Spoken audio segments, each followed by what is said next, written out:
Welcome to Networking RX, a podcast devoted to helping business professionals like you enhance your networking skills in order to become more proficient giving and receiving quality business referrals and improving the overall quality of your life and the lives of those around you.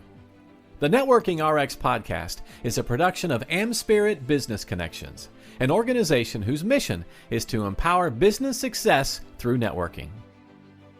Welcome. This particular episode is a program that I delivered over in Nigeria over Zoom.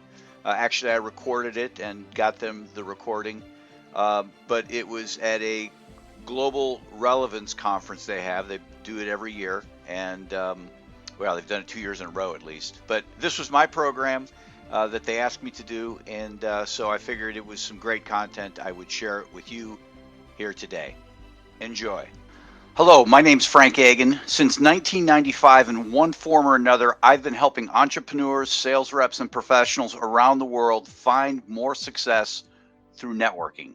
I do this through a collection of groups that I create that enter into weekly meetings to learn about one another and exchange referrals. I have a series of professional development books, as well as I have podcasts and programs that center on professional relationships, business networking, and best practices for generating referrals. I'm fond of saying this: there are 8 billion people on the planet, and there are enough people out there for you to do business with. So don't waste your time trying to convince people that they need what you have. Rather, use your time to serve the people who want what you offer. You need to find them, and to find these customers, you absolutely need to build connections outside of the little world you occupy each and every day.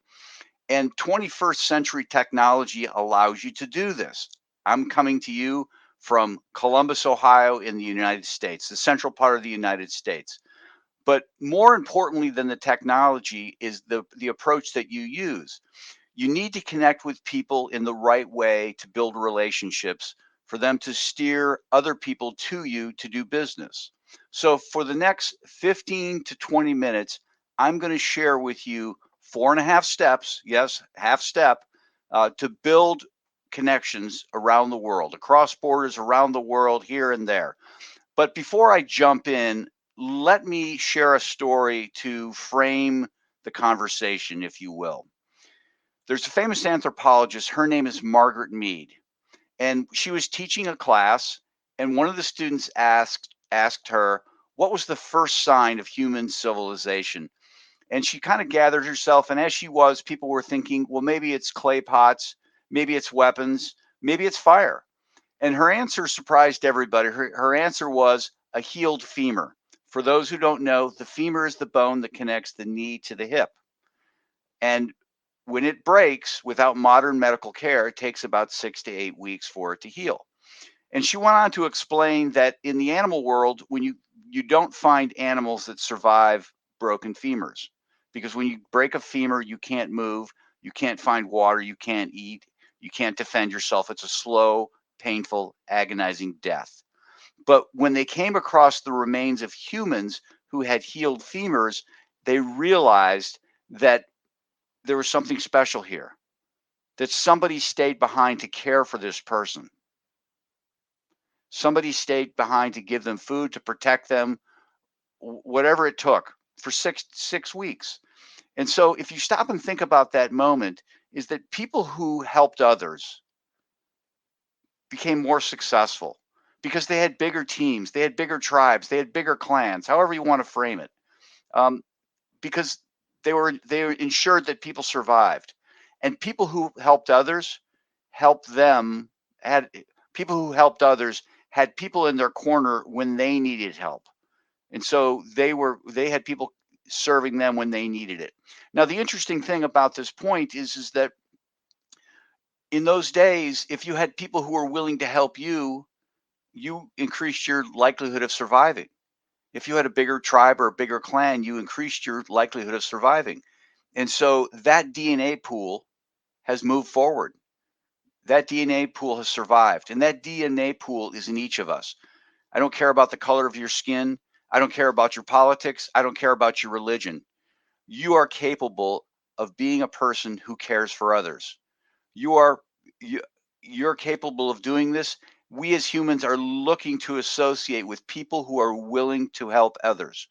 And everything I say going forward hinges on this foundation of humanity. So let me jump into the 4 things that can help you become more successful connecting with others across boundaries. The first thing is, don't judge. Every contact has opportunity.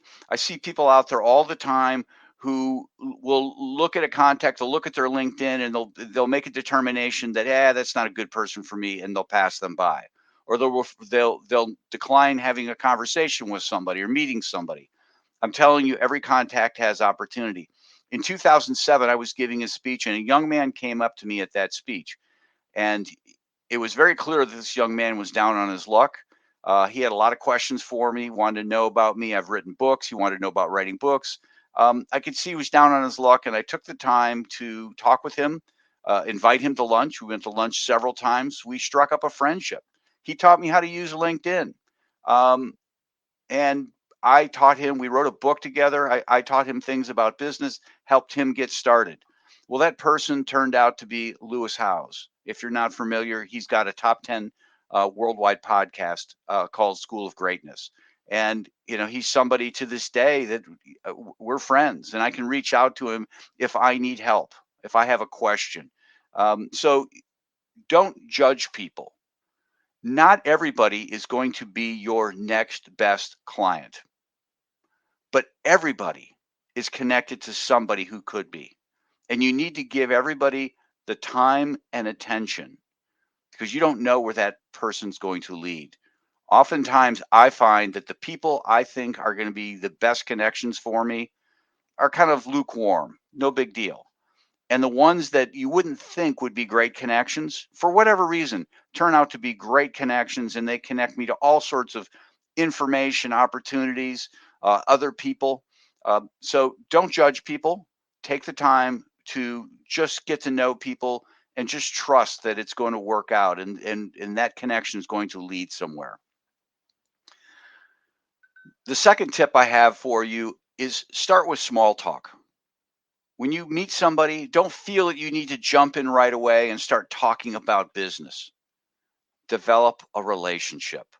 There was a study that was done in Poland a number of years ago, and they put a young woman on the street, and she was tasked with approaching 100 people to sell them a candle. Drawn at random, she would approach 50 people and say, "Would you buy a candle from me?" She would get right down to business. "Would you buy a candle from me?" And then another 50 people, again, totally done at random, she would go up to and just say, "Well, how was your day?" And then the people would respond, "Well, I'm having a great day," or "I'm not having such a great day." And then the person the woman would respond in kind. "Oh, I'm sorry you're having a bad day," or "It's wonderful that you're having a great day." And then she would follow with, "Would you buy a candle from me?" Well, what the study showed is that in the control group, where she just walked up to somebody and said, "Hey, would you buy a candle?" She sold 3 candles, 3 out of 50. In the experiment group, where she started with small talk, the smallest small talk conversation you can have. "How was your day?" She sold 11. Almost a fourfold increase by having that little bit of a conversation with people. What's going on here? Our brains do all sorts of things to conserve energy, and one of the things it does is called heuristic processing. It looks for little shortcuts. And basically, when we have small talk with people, it takes us across a shortcut to trusting people. So when you get on the call with somebody, when you get on a Zoom, or you're meeting face to face for coffee, whatever it is, take the time to have a little small talk with them. Whatever it is, how's their day? What are they doing? What's good going on today? Just start with that little bit of small talk, because that warms things up. So when you start getting into real business, they're going to be 4 times more likely to have a conversation with you, or comply with what you need. Number 3, look for common ground. Look for the things you have in common when you start having small talk with people. I do this all the time. I've got kids. Do they have kids? What's their favorite sport? What's my favorite sport?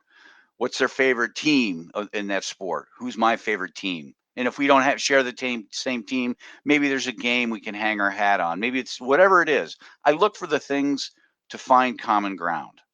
There was a study that was done at the University of California in Santa Barbara, and what they did was they brought a group of they brought a woman in. These studies that I have, just coincidentally all women.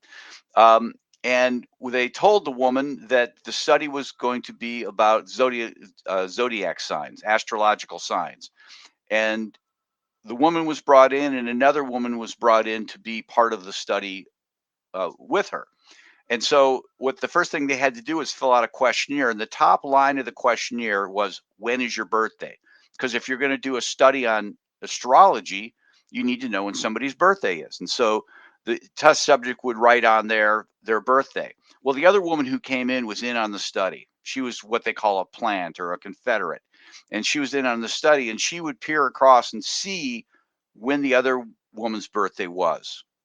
And so when the questionnaire was totally filled out, the researcher would say, "Okay, I need to collect your questionnaires, um, and I've got to give you a packet based on your birthday." And the researcher would turn to the person who's in on the study, the Confederate, and say, "Well, when's your birthday?"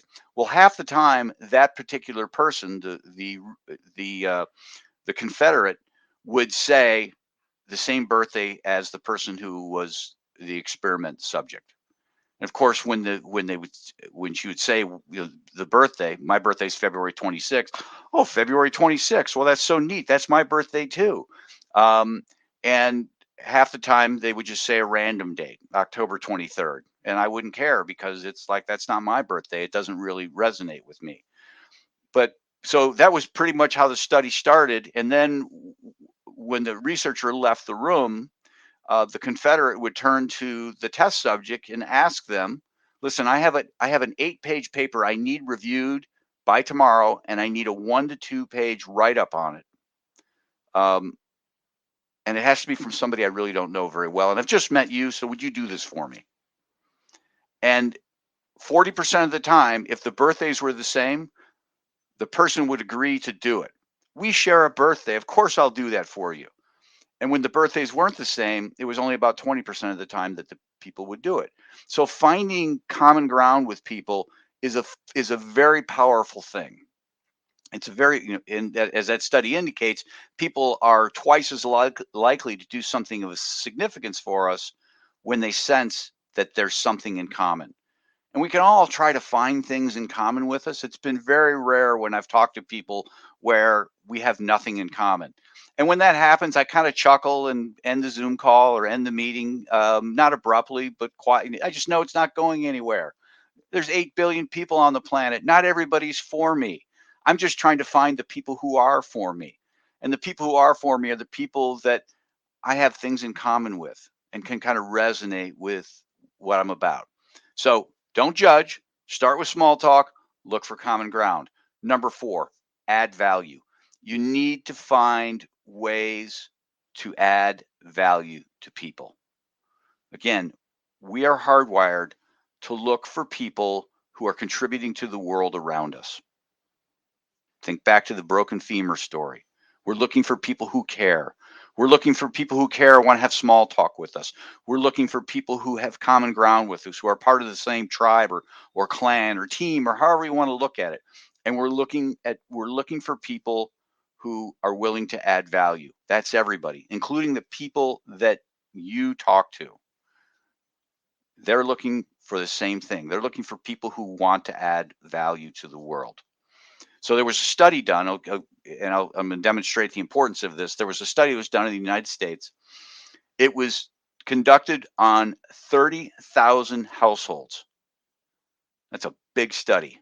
30,000 households. And what they were trying to determine in all these households, they got their tax returns. They were trying to determine the extent to which people made more money, how much more did they give to charity? And what they determined that was for every additional dollar of income that somebody had, on average, they gave 14 more cents to charity. Not a huge sum, but it's pretty significant when you're talking about a 30,000 household study. But they had so much data over so many years, they did this over 3 or 4 years, that they could look at it in reverse and they could ask this question. For every additional dollar that somebody gave, what did it do to their income?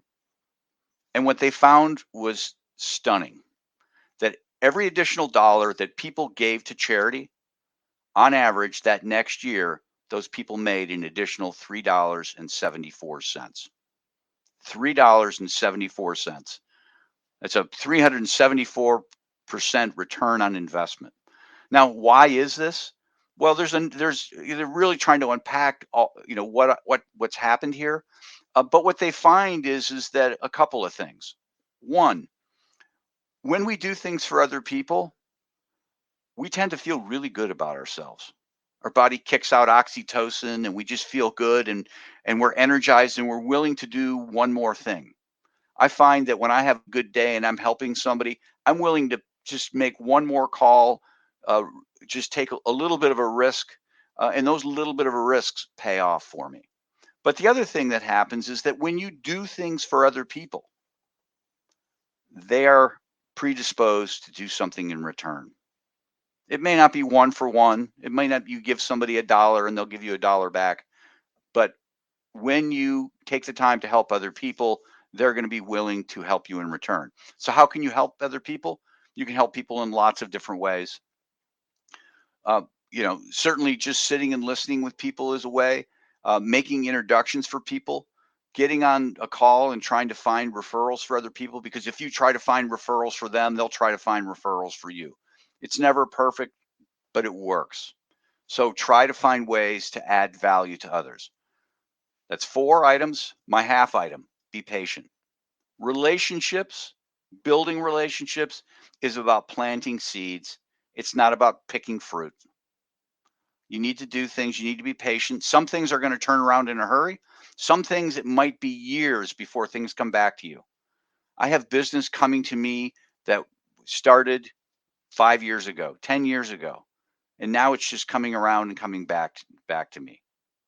So you need to be patient with the process.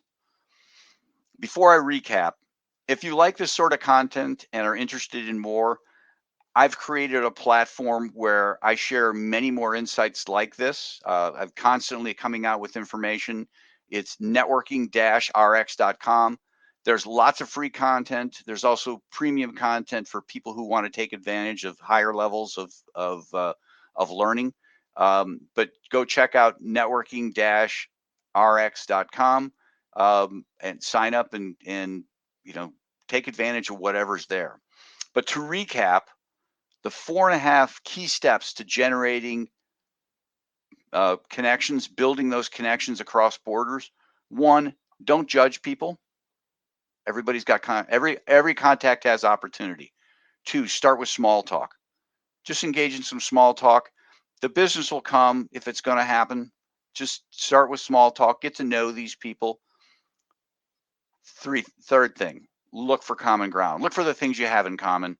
Those are so important. And again, people are going to be more likely once they realize, hey, we both have kids, or we both went to this college, or whatever it might be. We both love this team or this sport.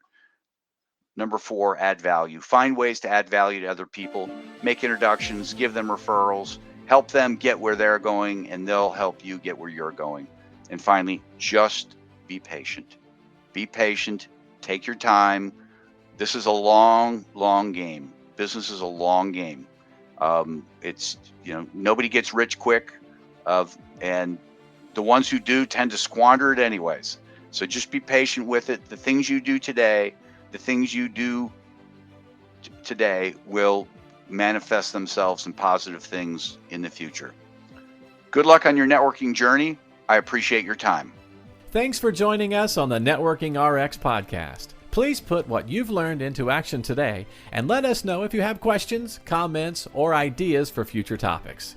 You can email them to us at podcast@amspirit.com. That's AmSpirit.com. Finally, so you never miss an episode, be sure to subscribe to the Networking RX podcast through iTunes, Overcast, or however you receive your podcasts. Now get out and network with someone. The Networking RX podcast is the copyright production of AmSpirit Business Connection. All rights reserved.